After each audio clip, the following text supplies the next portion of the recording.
السلام علیکم dear students, امید کرتا ہوں آپ سب خیریت سے ہوں گے۔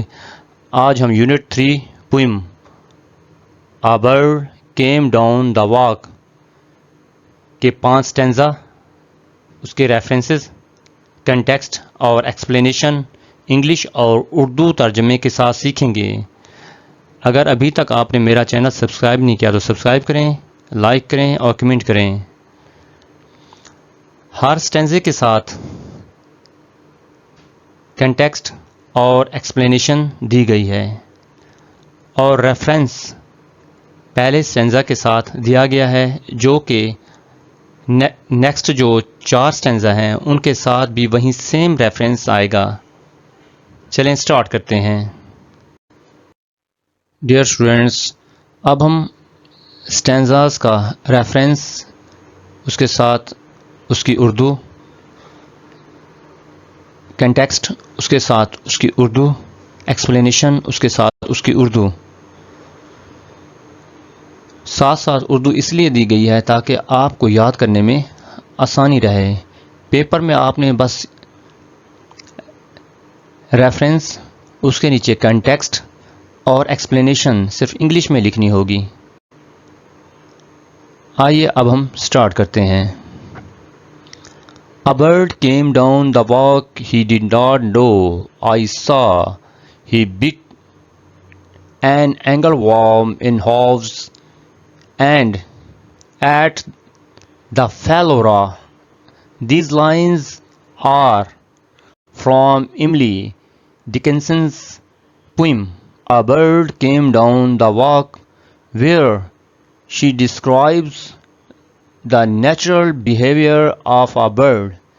یہ اشعار ایملی ڈکنسن کی نظم ایک پرندہ راستے پر اتر آیا سے لیے گئے ہیں، جہاں وہ پرندے کے فطری رویے کو بیان کرتی ہے۔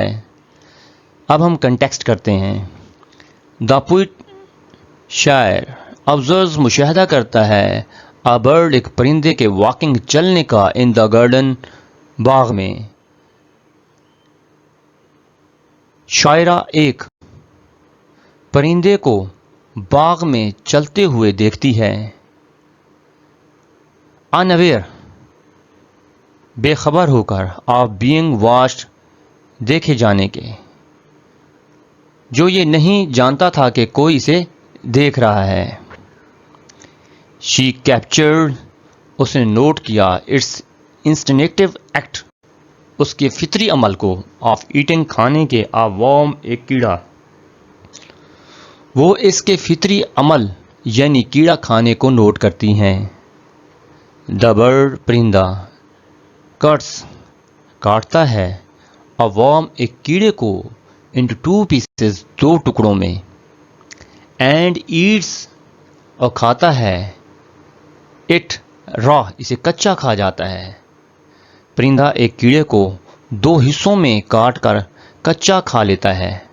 دا پوئٹ شاعرہ ہائی لائٹس اجاگر کرتی ہے، دا برڈز پرندے کا، نیچرل فطری اینڈ انسٹنکٹیو اور جبلی لائف زندگی کو، ان ٹچڈ جو ماورہ ہے، ہیومن مینر انسانی آداب کے، شاعرہ اس کے فطری اور جبلی طرز زندگی کو اجاگر کرتی ہیں جو انسانی آداب سے ماورہ ہے۔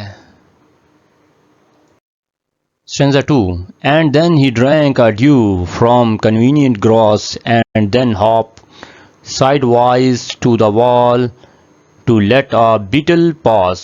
Context After eating کھانے کے بعد the bird پرندہ quenches بجھاتا ہے his thirst اپنی پیاس with dew شبنم کے ساتھ۔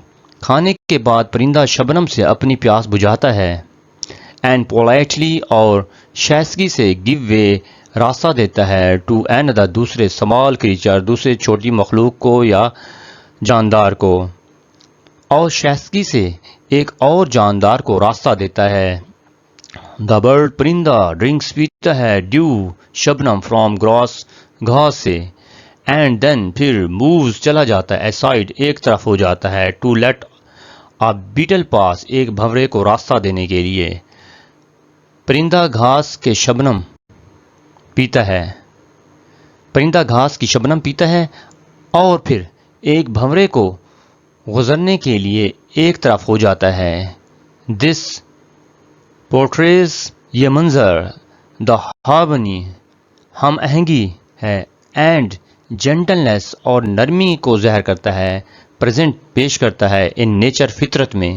یہ منظر فطرت میں پائے جانے والی ہم آہنگی اور نرمی کو ظاہر کرتا ہے. Stanza 3. He glanced with rapid eyes that hurried all around. They looked like frightened beads. I thought he stirred his velvet head. Context. While enjoying nature, فطرت سے لطف اندوز ہوتے ہے دا برڈ پرندہ کنسٹنٹلی ہر وقت اسکین باخبر رہتا ہے اٹس سراؤنڈنگس اپنے ارد گرد سے ٹو ایوائڈ بچنے کے لیے ڈینجر خطرے سے.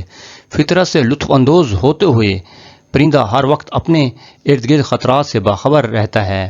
دا برڈز پرندہ کوئک آئز اس کی تیز نگاہیں موو حرکت کرتی ہیں اراؤنڈ ارد گرد ایز جیسا کہ ایز اف جیسا کہ اٹ از افریڈ جیسا کہ یہ ڈرا ہوا ہو. پرندے کی تیز نگاہیں ہر طرف گھومتی ہیں جیسے وہ ڈرا ہوا ہو. دا پوئٹس شاعرہ کمپیئرز تشبیہ دیتی ہے دیم انہیں ٹو فرائٹن بیڈز خوفزدہ موتیوں سے. شاعرہ ان کی آنکھوں کو خوفزدہ موتیوں سے تشبیہ دیتی ہے. اٹس ڈیلیکیٹ اس کا نرم ہیڈ سر مووز حرکت کرتا ہے سلائٹلی ہلکا سا شوئنگ ظاہر کرتے ہوئے اٹس اس کی کانسٹنٹ مستقل الٹرنس چوکس مزاجی کو. اس کا نرم سر ہلکا سا حرکت کرتا ہے جو اس کی مستقل چوکس مزاجی کو ظاہر کرتا ہے. Stanza 4. Like one in danger, cautious, I offered him a crumb, and he enrolled his feathers and rode him softer home. Context. The poetess شاعرہ offers دیتی ہے crumb ایک ٹکڑا to the bird پرندے کو. شاعرہ پرندے کو کھانے کے لیے ایک ٹکڑا دیتی ہے بٹ لیکن انسٹیڈ آف ایکسیپٹنگ لیکن اسے لینے کی بجائے دا برڈ پرندہ چوزے منتخب کرتا ہے فریڈم آزادی لیکن وہ لینے کی بجائے آزادی کو ترجیح دیتا ہے. دا برڈ پرندہ بیہیوز اس کا رویہ ہوتا ہے کاشلی محتاط. پرندہ ایسے محتاط رہتا ہے لائک جیسے ون ان ڈینجر جیسے وہ خطرے میں ہو. وین دا پوئٹس جب شاعرہ آفرز پیشکش کرتی ہے ہم اسے آ کرم ایک ٹکڑے کی. شاعرہ جب اسے یعنی کہ ایک ٹکڑا دیتی ہے ہی انفولڈ ہز ونگز تو وہ اپنے پر پھیلا کر اینڈ سافٹلی نرمی سے فلائز اڑتا ہے اوے دور. پریفرنگ ترجیح دیتا ہے انڈیپینڈنس آزادی کو. شاعرہ جب اسے ایک ٹکڑا دیتی ہے تو وہ اپنے پر پھیلا کر نرمی سے اڑ جاتا ہے اور آزادی کو ترجیح دیتا ہے. Stanza 5. Then oars divide the ocean, two silver for a seam, or butterflies of banks of noon leap splashless as they swim. Context. The poetess شاعرہ compares تشبیہ دیتی ہے دا برڈز پرندے کی فلائٹ پرواز کو ٹو نیچرل فطری and graceful اور دلکش movement حرکات کو ان واٹر پانی میں اینڈ ایئر اور ہوا میں. شاعرہ پرندے کی پرواز کو پانی اور ہوا میں قدرتی اور دلکش حرکات سے تشبیہ دیتی ہے. دا برڈز پرندے کی فلائٹ جو پرواز ہوتی ہے اس سو سموتھ بہت ہموار ہوتی ہے دیٹ اٹ لک سے دکھائی دیتی ہے سافٹر نرم دین اورس چپوں سے ڈیوائڈ جو تقسیم کرتے ہیں دا اوشن سمندر کو آر یا بٹر فلائز یا تتلیوں کو گلیٹنگ ان کی چمکتی ہوئی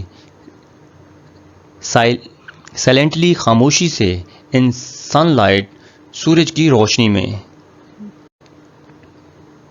پرندے کی اڑان اتنی ہموار ہے کہ یہ سمندر کو تقسیم کرنے والے چپو یا سورج کی روشنی میں خاموشی سے چمکتی ہوئی تتلیوں سے زیادہ نرم نظر آتی ہیں.